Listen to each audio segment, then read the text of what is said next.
In this video, we learn about Green's theorem and problems on Green's theorem. Statement: if phi, xi, dou phi by dou y and dou xi by dou x be continuous functions over a region R bounded by simple closed curve C in xy plane, then line integral phi dx plus xi dy equal to surface integral dou psi by dou x minus dou phi by dou y dx dy. Here, line integral is represented in terms of surface integral.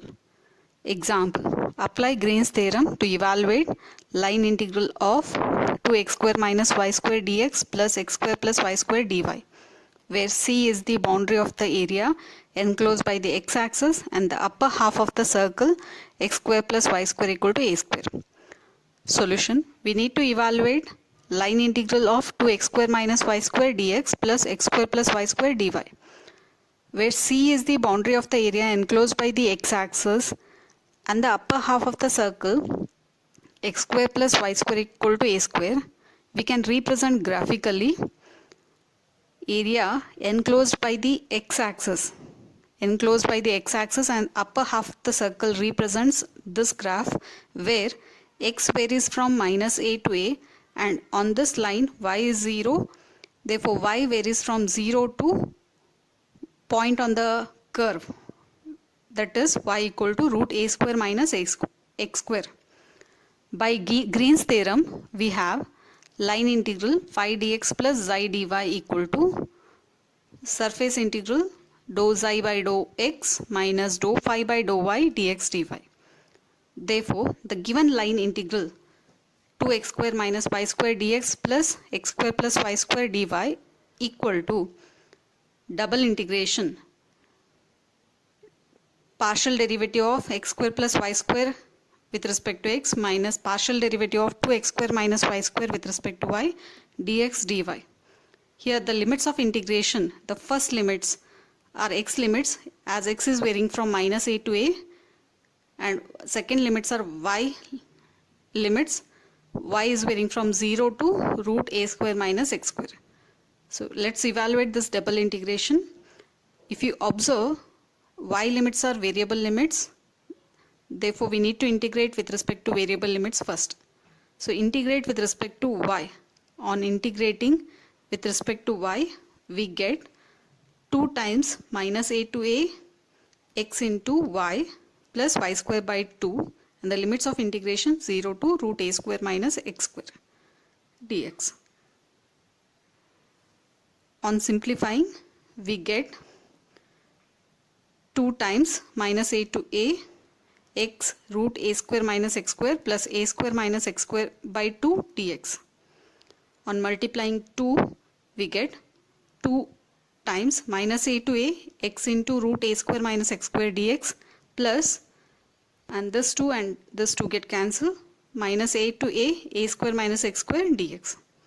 So we know this result, integration of minus a to a f of x dx equal to 2 times 0 to a f of x dx if f is even, otherwise it is 0.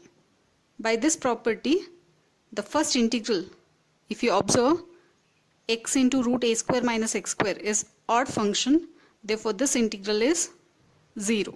Just we need to evaluate second integral.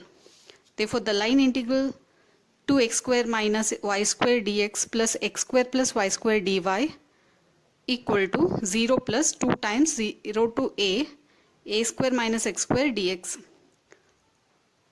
On integrating, we get 2 times a square into x minus x cube by 3, and the limits of integration are 0 to a. Further simplifying, we get 2 times a cube minus 3, a cube divided by 3.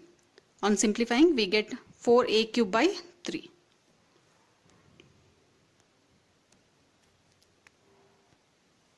Second example, using Green's theorem, evaluate line integral of x square y dx plus x square dy, where C is the boundary described counterclockwise of the triangle with the vertices 0, 0, 1, 0, 1, 1. Solution. By Green's theorem, we know line integral phi dx plus xi dy equal to surface integral dou xi by dou x minus dou phi by dou y dx dy. Therefore, phi is x square y, xi is x square. Applying Green's theorem for the given line integral, we get double integration 2x minus x square dx dy. This implies double integration 2x minus x square dx dy can be written using Green's theorem. Integration 0 to 1, the second integral y equal to 0 to y equal to x and 2x minus x square dx dy. So these limits are written based on the condition given in the statement where C is the boundary described counterclockwise of the triangle with the vertices 0, 0, 1, 0, 1, 1. You can see the graph to identify limits of integration. On the x-axis, x varies from 0 to 1. If you see area, y is a parallel line. To get the limits of y is 0 on the x-axis and y equal to x on the diagonal line. On evaluating this double integration, as we are having y as function of x, we need to evaluate with respect to variable limits, then with respect to constant limits. Okay, simplify, then you get 0 to 1, 2x minus x square x dx. Further simplifying, we get 0 to 1, 2x square minus x cube dx. Again, on integrating with respect to x, we get 2x cube by 3 minus x raised to 4 by 4, and the limits of integration are 0 to 1. On substituting x equal to 1, upper limit, minus x equal to 0, lower limit, we get 2 by 3 minus 1 by 4 equal to 5 by 12. Thank you.